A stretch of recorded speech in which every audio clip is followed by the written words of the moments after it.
You're listening to What's Contemporary Now, a show about culture and the people, places, and things that together make it up. At Sephora, we know how you love to use makeup, skincare, hair care, and fragrances that work for you, but also how important it is to be in the know about the ingredients that are in them, which is why we created Clean at Sephora. Curated products from brands like Merit, Amika, Summer Fridays, and Fleur that have everything you want, minus certain ingredients you might not. Clean at Sephora is only at Sephora. Shop now at Sephora.com.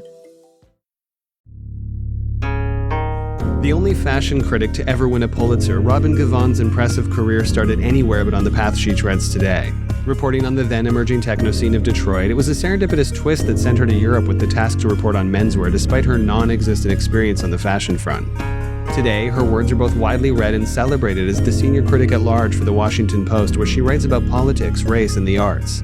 Teaching us about fashion's role in the culture, politicians included, she guides us out of the great divide when reminding us of the contemporaneity that's to be found in the in-between and learning how to be comfortable in the gray. This is Robin Givhan, and we're talking about what's contemporary now. Robin Givhan, I'm so excited. I think that you are probably one of the most ideal guests for our show, given that we love to tackle subjects around culture and oftentimes through the lens of fashion, which is very much a huge part of your offering journalistically. And naturally, we'd like to start at the beginning. There are things that people can access in terms of your storyline, but what were the formative years like? Your parents valued things like presentation and education, but what else stands out from your childhood? I used to joke that I would never be a guest on Oprah because I didn't have any childhood trauma that I needed to unpack. I had a very lovely childhood in Michigan, and I always loved writing. So that was probably the one through line. I was always a big reader, and I loved to write. Well, you actually started writing in terms of your first job around the techno scene in Detroit, which obviously feels like a significant departure from what it is that you do today. And you only stumbled into the fashion sector somewhat unintentionally, which is a huge luxury given that so many people dream to have that chance. But what were some of those early days like in terms of challenges and the experiences once you first started making those moves? It's interesting because I started out at my hometown newspaper, which I don't think is a route to where I am now that's really there anymore for a lot of people, because those regional newspapers typically don't have all of those sort of cultural specialties. So I started out as a general feature writer within an entertainment department. And that department covered things like pop music and classical music and theater and visual arts and all of those things. And I was this generalist stumbling around trying to get a foothold. And being the youngest person in the department, I was going out with my friends, and the techno scene was really just kind of starting to happen full throttle in Detroit. And I think if I learned anything from covering the rise of techno in Detroit, it was to think globally.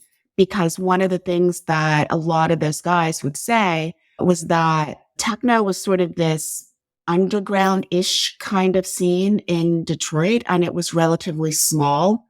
And they would tell these stories about going to Europe and DJing at some club in front of like thousands of people. And I thought that was really intriguing, that this thing that was happening in a small corner of the US had this incredible reach.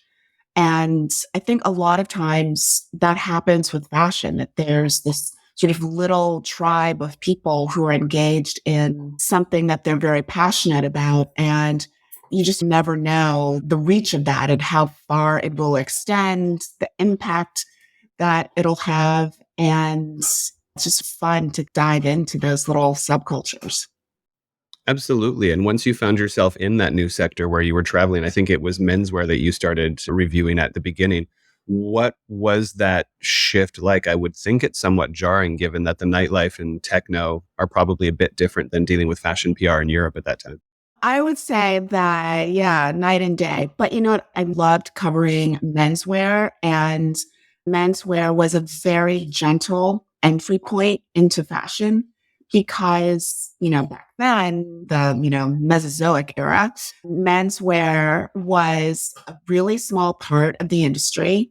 The changes were super incremental, and menswear designers were thrilled to have someone come to their showroom or come to their studio and want to see their collection. And it was great because you didn't have an assistant or someone taking you through a collection. The designer was there. They walked you through the collection. They talked about their thinking.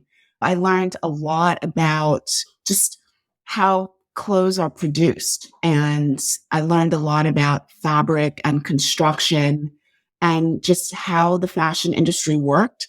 So it was great. And menswear was so focused on the details and on quality and on endurance, longevity, all of those kinds of things. Yeah, I got a little, teary-eyed thinking about the menswear scene at that point. Stepping into women's was like just being doused in cold water and then thrown into a fire pit or something. I mean, that's a pretty visceral experience. It was kind of horrible. My first trip to Paris to cover women's it was awful. I'm stunned that I went back. What was so terrible about it? Well, one, it was very last minute. I was not the fashion writer. I had just gotten sort of the promotion to be able to cover men's part-time while I was still sort of doing my nightlife stuff. And the person who'd actually been hired to be the new fashion editor, to cover women's, to cover Europe, was not going to be at the paper in time to cover the Paris collections. And the paper did not want to miss a season. And so at the last minute, they sent me. I didn't know any of the publicists. I was very last minute in registering with the Chambre Syndicale. And I remember arriving and just having to feel my way through the whole thing. And I'd been given the names of a couple of other fashion writers at other papers to be a lifeline in case I was really starting to drown. But yeah, the publicists were not particularly interested in dealing with some writer from this Midwestern newspaper that they had never seen before. It was a period when there were incredible gatekeepers in fashion and for the fashion shows. It was a period when you really had to have connections and be validated in order to get not even through the doorway, to get up to the door in order to try and bang your way into a show. And quite frankly, a lot of the gatekeepers were incredibly mean. I mean, that's not surprising. Yeah, I mean, these were the late 1990s, but it was surprising to me because, one, I was never someone who was particularly all that passionate about fashion. To me, it was another beat to cover, and it was interesting, but I didn't have this sort of long-standing passion for it. And that's just not the way that people behave in the Midwest. And I couldn't figure out why there was this sort of attitude of nastiness about something that, in my mind, should have been incredibly joyful. And so what was it that kept you on that path after having some of those challenging experiences at the very beginning? I think it was a combination of feeling like there were a lot of interesting stories to tell within the fashion industry and probably a lot of just stubborn determination. Fashion has often been spoken about as a kind of Trojan horse. And I think that the way you've explored cultural subject matter through the context of fashion certainly confirms that it can be. Have you always seen it through that particular lens? I think I grew into that. And initially, I was always intrigued by why people were interested in fashion and how they felt, how they talked about the way that fashion made them feel. But I would say a good number of those earlier stories were also just very consumer driven. How to find the best pair of jeans, things like that. But because fashion was part of the features section in Detroit, a lot of attention was paid to the characters in fashion, And so there were lots of profiles, and there were a lot of stories about the way that fashion impacted people locally. The focus wasn't so much on national and international stories. It was the way in which this international industry trickled down and had an impact on the individual. And at that time, were you still being asked to report rather than critique? Yeah, I mean, the first few years, or certainly at least the first couple years, I didn't have a lot of context. I hadn't seen a lot of fashion shows. And so it was almost, I would say, it was mostly just strictly reporting. Certainly when I went to Europe that first time and I was this young reporter and I was a little bit nervous, I had my college French, my college Italian in my back pocket. But my editor just said, as a kind of bit of comforting advice, he said, don't review, just report. And it was great advice because I think the best reviewing comes from a place of knowledge and reporting. Absolutely. And that's definitely something I want to get your opinion on as we progress through this conversation. But one of the things I'm always interested in is when established industry people talk about feeling as though they themselves are an outsider. And I don't want to take what you'd said out of context, but in another interview, you had mentioned that you don't feel as though you're a part of the fashion industry. You're a part of the journalistic community more so. And I was curious as to what that meant exactly beyond the self-explanatory words. I feel like there's nuance there. Yeah, what I meant was that in some ways I was trying to make, I think, a distinction between writing for a fashion magazine and writing for a general interest newspaper. And one of the things that I learned is that a fashion magazine is part of the fashion ecosystem. And a general interest newspaper takes the stance of being a watchdog and being a more arm's distant kind of observer and interrogator of an industry that it covers. I think the other thing is just personally, as someone who didn't come to fashion because it was this passion point in my life, but I came to it because I thought there were really interesting, rich stories to tell. And I thought that you could engage a lot of people and a lot of different topics through the lens of fashion, that's always meant that my joy is in a great story. It's not in the dinner party with the designer. Although don't get me wrong, I love a good dinner party with a designer. Well, that is something that I wanted to revisit with you and something that we had discussed with another guest on this show, which is the role of the critic today, because obviously we're living in a more polarized climate than we've seen in generations. And we have the introduction of things like AI for both generative content across visual as well as the written word. And it's become a very fragmented media landscape. And amidst all that noise, how do you view your role as a critic today? In some ways, I think the role of a critic has become even more important because there is such a fire hose of ideas and news and newness. And because things are so fragmented, I think that it's helpful to have a calm, knowledgeable voice trying to help people make sense of it all.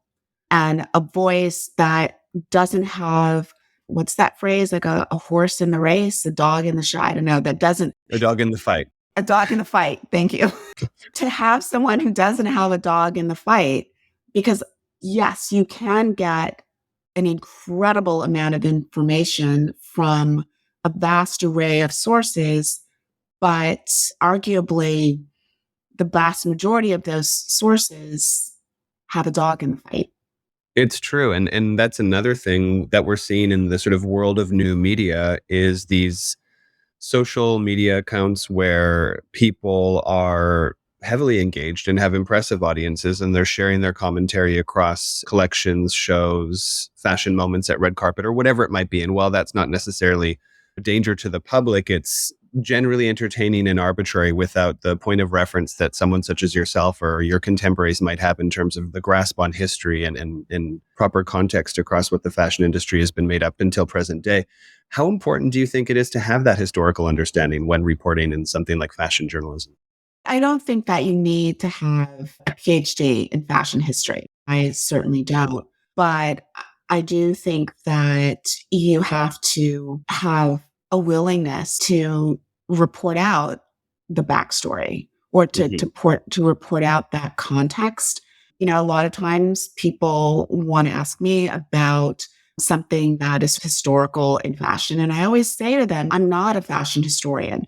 And if for that kind of information, you really need to turn to someone who's an expert in that. And I probably send far too many people knocking on the door of Valerie Steele at FIT, but I hope she'll forgive me. The role of a reporter is to connect the dots and to try and understand how what's happening now connects how it grew out of things that were all pre-existed, and then to try to understand where what's happening now is eventually going to lead us or could possibly lead us. I enjoy all of the folks on social media who review shows and offer up their opinions about shows. And I think some of them are really informative. Some of them are really funny. They're all really engaging. But I think there is a difference, and there's something quite important about having an institution that is looking at that subject matter, because institutions are held to a higher standard. Institutions create a body of work that is, as they always say, that rough draft of history. And I also think that institutions have a set of standards so that if they make a mistake, they correct that mistake. They don't just update a file and leave no digital trail that the file was updated. And those things are important because mistakes can live forever or do live forever online. And if you don't make those corrections, incorrect information is just out there. And we shouldn't underestimate the importance of the so-called mainstream corporate media. Do you think there's cause for concern around the lack of regulation in terms of information and the way it's been seeded out in this democratized landscape of social media? I do think that the audience provides some form of regulation, but I find that unfortunately for individuals who are out there, you know, and say things, there aren't repercussions if what they're saying is incorrect. I think that we all have to be better consumers of media. And I think it would be great if in elementary school there was a course in media consumption. In the same way that as a kid you learned how to do research, I think that would be helpful to have courses that really taught people how to look at media and determine what's a reliable source and what should be taken with a degree of skepticism. Everything that's on Wikipedia isn't always true. I definitely think that's a great idea. Some type of coursework or framework that can help us all sort of navigate the age of information that we're living in, which also brings us to the idea of the written word. We often talk about things like the attention economy and easily forget that writing goes into everything we consume, be it a commercial, a TV show, a film, scripted pieces on social media, whatever it might be. But as a prolific writer yourself, how do you view the state of the written word in contemporary culture? Good question. I'm not sure. Mhm. I think people are still drawn to great stories, and I think they still want to consume information that they can trust. I think the ways in which they're consuming it is changing. Obviously, the platforms on which they're consuming it are changing. And to some degree, perhaps they're consuming it in smaller bites, but at the end of the day, might be consuming just as much. It just takes them longer to digest it all. But I am optimistic about the state of I mean, you say that the written word. Exactly. So like on paper or? Well, no, not literally, but I just mean in terms of reading text. One of our guests had mentioned, half in jest, that nobody reads anymore. And obviously, that's absolutely not true. But it does beg the question of how much do they read? And if you look at that across different generations, what are the styles of consumption in present day? Is long form still a thing? If you look at particular publications that people read for the purpose of having long form articles that are in depth and well researched versus people who subscribe to a Substack that to them feels more palatable just because of its brevity. There is a variety, and I'm not entirely sure if we're just trying to make a story that's not even there, and that's always been the case across time, or if the attention economy really has influenced people's relationship to the written word. I don't have any stats at my fingertips, but I would say that there have always been people who have been voracious readers, and then there have been people who read what they have to and then move on.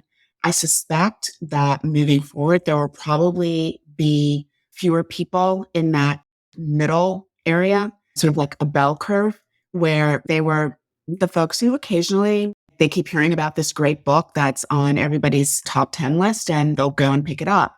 I think there will always be people who are voracious readers and want those long form stories. And then I think there will be people who don't.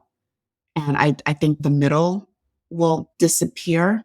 That said, it also just makes me wonder if part of what will happen is that it'll just add to that split between where the kinds of things that people are reading, the kinds of media that they're being informed by. I don't know if we're going to become even further polarized into folks who read and folks who don't. And if so, I fear for the future of democracy. What is your sort of center point or your anchor? Because obviously you are responsible to take in a great deal of what's going on in the world and allow that to inform a lot of your own commentary with the work that you do. But there's got to be a sort of center point, right? Because at this point, it almost feels at times that perception's gotten bigger than reality. So what is it that you root yourself in when casting these nets of critique or commentary? My sort of remit now is writing about race, politics, and the arts and where those things intersect. And so a lot of my choices are based on what is engaging me, what am I questioning at any given moment, what is keeping me up at night, what am I having long conversations with friends and colleagues and strangers about, what are those pressure points that make people pause and look and sometimes just sort of scratch their head in confusion, trying to figure out like, what does this mean? And even before that, when I was focused solely on fashion, I always felt like the stories that were the most interesting to me were the stories that came out of a moment that captured someone's attention and made them do a double take or made them pause. And the story explains, why did that make you pause? Why did that give you this sense of discomfort? And perhaps you can't quite figure out exactly what that reason is. And that's sort of what I wanted.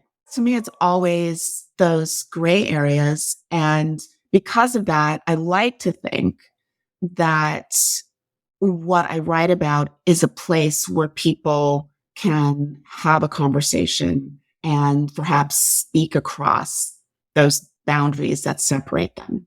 Before we jump into something like politics, I did want to talk about diversity, equity, and inclusion and the way we saw a significant moment of progress in recent years, only to be in front of a moment where people are questioning whether or not that's been sustained. And I would love to hear your perspective on the sort of state of affairs in that sector. Yesterday, I listened to a group of people who had received grants from Nike, which was focused on programs and businesses with Black owners and Black entrepreneurs and the Black community. And I listened to these people talk about how thrilled they were to realize that the support they had gotten was not just a one-off, that it wasn't this short-term thing, but that from their perspective, Nike was engaged with them for the long term. And I found that really admirable and exciting. And then I think about caring and the reality that all the creative directors for their big fashion brands are white men who kind of all look the same, have all the same haircut. And these two things can be true at the same time. So I think that, yeah, there has been movement and there has been improvement, but progress doesn't continue in a straight line. It zigs and zags and it goes backwards before it moves forward again. All those DEI folks who got hired, so many of them left their positions or their positions were discontinued. I mean, you look at the backlash in terms of critical race theory, which wasn't even being taught in schools. And yet there's this backlash against it. And people, I don't think, even really understand what critical race theory is. It's just become this phrase that causes a lot of distress. Supreme Court decisions. I mean, there's so many examples of ways in which the energy around diversity and inclusivity frightened people. Why do you think that is? I think people believe that the pie of opportunity is only so big. And if more opportunity is given to someone else, then that means that it's being taken away from another group instead of realizing that the pie is expansive and it continues to grow. And the goal is just to put it in reach of everyone. So that's why I find that question really challenging because, yeah, there are examples of significant progress and people feeling really optimistic in their little corner of the world. But you can pull up equally many more examples of the ways in which things have moved backwards or haven't moved at all. It's true. I mean, it's a very complex question and subject matter. And I think talking about it is always interesting because it does highlight those examples that you've given and sort of puts things into context in a way. Because if you stop talking about it, then especially in certain parts of the world, you sort of risk it fading into moments where perhaps it was even commodified. And I think it's also interesting to have this conversation with someone who's European versus someone who's American, because the relationship to these things is just so very different. It's something that we think about here, we talk about here. And in Europe, it's almost as though it's considered to be too first degree or quite literal about things. And they feel as though it's not all that complex. I don't want to generalize, but in some of the conversations that we've had, it just doesn't feel like the subject matter hits in the same way. Obviously, histories are different, but it is interesting to see. I think if you talk to people from different backgrounds, whether or not they are immigrants to the US, perhaps first generation or second generation immigrants versus their parents and grandparents having been born and grown up here, I think you also have a different sensibility. I'm always struck by the differences between the way that the children of recent African immigrants or immigrants from the Caribbean, the way that they think about race and opportunity and diversity, I think is somewhat different than the children of people who can trace their ancestry back to enslavement. It's a different experience and it's a different their place in sort of the social hierarchy here. You've touched upon politics as well. Obviously, that's a huge part of what it is that you discuss and review. And not to kind of bring it back to fashion, but I'm so curious to hear your thoughts on how those two things intertwine, because you often, illustrate examples of where they do, but presentation and it being a significant tool in terms of how people acquire power politically or even popular vote. How do you see fashion sort of at the intersection of those types of politics? The first bit of it would be that it's a tool for communication and it's a way of presenting yourself to your constituency. and a way of helping them understand who you are, or at least who you would like them to believe you are. Mhm. And it also serves as a kind of shorthand. I think it's interesting that there's a relatively younger generation of folks in Congress now, and they wear sneakers with their suits. And they do so not just because the sneakers are more comfortable on marble floors, but they do it as a way of announcing a generational shift without ever having to pull out their birth certificate and say, this is how old I am. And I think little things like that make a huge difference. I can't remember exactly which year it was, but the new Congress was being sworn in, and it was one of the most diverse groups in history. And I remember that there was a new congresswoman who was Native American, and she wore elements to underscore that part of her history. The Congresswoman Rashida Tlaib, who is Palestinian American, wore clothing to make that point. And it wasn't so much to create this sense of separation, but it was an announcement that the Congress had become ever more inclusive, that there were voices now with the seat at the table that hadn't been heard before. And fashion clothing was a way of doing that. All of those political candidates who have to put a little American flag pin on their lapel, I always joke, that's really nothing more than a brooch. And they do that as a way of announcing their patriotism, but also letting their constituents know that they're part of this club. And I think it's such a silly gesture. And then when Barack Obama was running for president, he didn't always wear a little flag pin. Sometimes he had one on, sometimes he didn't, which I thought was, in my mind, a little bit more like a normal human, that you didn't wake up in the morning and stick a flag on your lapel. And I wrote about that in kind of a complimentary way, saying that here was a candidate who was confident enough in his own sense of patriotism that he didn't feel the need to literally wear it on his lapel. And the campaign was like borderline hysterical about this and went on and on about how, well, he often wears a pin. And I was like, right, he often doesn't wear a pin. And I realized they were upset because it was something that a lot of voters had an issue with. That sort of artificial display, the presence of a pin, somehow was this point of contention that seeded distrust in who he was and what he represented.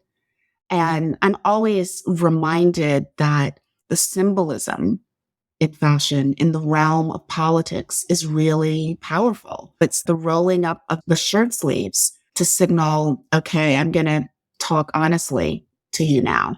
It's a lot. And it's often because I think people listen with their eyes as much as they do with their ears. That is so interesting because I think that there are also examples, like you said, where someone might be wearing sneakers or something that feels somewhat more accessible. And so the way that's communicated, the status that is the most impactful or effective or well received doesn't always seem to be the most expensive looking. Sometimes it's about that element of relatability, right? And it's a little bit of a switch into the comment to sustainability that I wasn't even planning to touch upon, but there's been a lot of conversation around status and how that's communicated in terms of fashion. And historically, that was kind of seated in one's ability to have a high turnover in what it was they were wearing from the luxury sector, right? Just buying new things all the time. But as we become more mindful as a populace and people, especially younger generations, such as those in Gen Z, value more consideration in those ways. Have you seen a shift in the way status is communicated with fashion, politically or otherwise? The idea of this constant churn in what people are wearing and not repeating outfits and all of that is a relatively new phenomenon, because I remember having this great conversation with Dita Blair, like one of those sort of women of the 50s who went to Paris and bought couture and all of that. And she showed me her closet.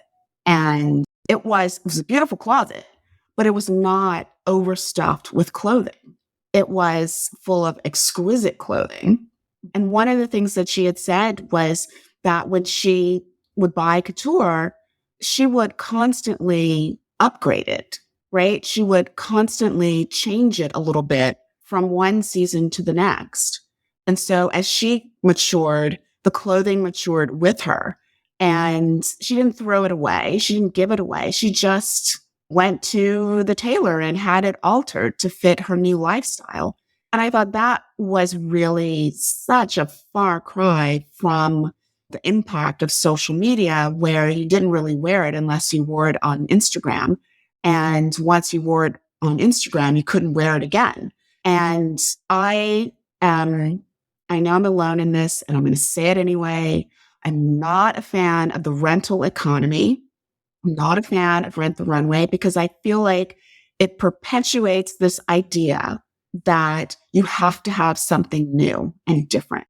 The reason for the rental economy is so that you can rent a new outfit to wear to the 5 weddings that you have over the course of a year. And I'm like, buy one thing and wear it to all 5 weddings, and then keep it in your closet and wear it to another 5 weddings if you really love it. Anyway, that was a digression. But yeah, I think there is some pushback on that, but I just don't think that it's significant, because people still want newness, and people still want to be able to play with a trend and then dispose of it as quickly as possible, move on to the next thing. There are brands that are trying to be more sustainable in however they're defining sustainability. But at the end of the day, the most sustainable fashion is the fashion that you buy and that you keep and that you continue to wear, regardless of how much it costs and regardless of how it's made. Even if you're buying the best quality clothing that's made under the most humane and generous circumstances from the factory around the corner from you, if you keep buying it in mass quantities, you're still leaving an enormous carbon footprint. So true. The Pulitzer Committee once described your work as witty, closely observed essays that transform fashion criticism into cultural criticism, which, again, going back to the beginning of the conversation, makes you such an ideal guest for this particular show. And with fashion only becoming a more significant thread in the cultural fabric across industries that once stood very separate from, or at best adjacent to, do you think it can still trade on itself, or is it newly dependent upon adjacent hooks or anchors from the culture at large? I think it can still trade on itself, but I'm not sure if fashion believes that it can. I think that fashion is interesting enough, that it is engaging enough, that it speaks to who we are and where we are as a culture in really powerful ways. And it has the capacity to influence a lot of other areas of the culture.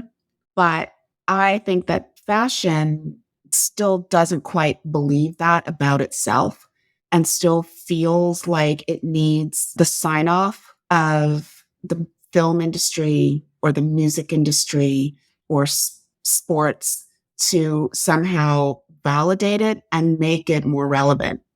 To me, that's just born of the obsession with the growth model, right? I mean, it's just capitalism at its best. It's no longer that cottage industry it once was, where it was sufficiently sort of engaged by its own community. Ever since we've switched to this growth model, I feel like it's kind of inevitable that those types of things you're describing would be felt. Because how else do you continue driving growth if not via those avenues, right? I think that to some degree, fashion, one should consider how it wants to grow and why it wants to grow. Some of that obviously comes from its obsession with the IPO and investors. But I know that I'm not the only person who points to this example, but think about a designer like Dries Van Noten, who maybe he's an outlier to some degree. I mean, he is an outlier, but his company has been able to grow without hitching its wagon to a celebrity or a music star or a sports star. It is very much contained within the fashion universe and yet manages to grow and continue to be relevant and continue to be interesting and inspiring. And I think some of that is because it's not a company that's answering to Wall Street, or it's not a company that has decided that the growth has to be Louis Vuitton size. So it depends on what you want. So I think it is possible to grow and to still be seen as a fashion first company and a company that rests on the power and the beauty of fashion and not other things. Well said. I mean, obviously, he has red carpet moments and all of that kind of stuff, but I think people really still think of it as being about the clothes. Even someone like Armani, who still has fashion moments and is an enormous company, is still pretty much still in the fashion space. And a company like Versace is still pretty much in the fashion space. Those are all incredibly accurate examples and a good way to illustrate sort of some of those differences. And it begs the question of how much is enough and at which pace do we have to accomplish those goals? You've actually just returned from book leave, which I know we were patiently waiting to have you back so we could have this conversation. Is it too soon to talk about the book?